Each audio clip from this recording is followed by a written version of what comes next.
کہ एक कलमा से हम जो है वो दूसरा कलमा भी बना सकते हैं, तीसरा कलमा भी बना सकते हैं, जबर से पेश भी कर सकते हैं। तो ये सारे कवायद हम जो है वो यहाँ पर सीखते हैं, ठीक है। अब मौजू क्या होता है? मौजू की जो डेफिनेशन है इंग्लिश में वो है टॉपिक। इसका टॉपिक क्या है, इसका मौजू क्या है, हम क्यों पढ़ रहे हैं, इसका मकसद क्या है, सब्जेक्ट क्या है इसका, ठीक है। तो मौजू क्या है इसका?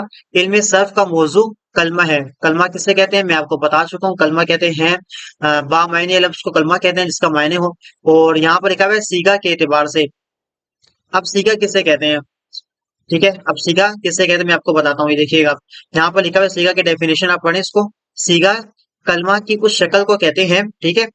सीगा कलमा की उस शक्ल को कहते हैं जो हुरूफ और हरकत और सकनात की मखसूस तरतीब से हासिल होती है, ठीक है। यानी कि सीगा वो कलमा है, वो बामायने लफ्ज है जो हम हुरूफ के जरिए, जो हमारे पास हुरूफ के क्या होता है हमारे पास, मैं अगर आपको बताऊं भाई हुरूफ क्या होता है, आपको पता होना चाहिए ना हुरूफ क्या होता है। यानी कि हर्फ क्या होता है, अलिफ एक हर्फ है, बा एक हर्फ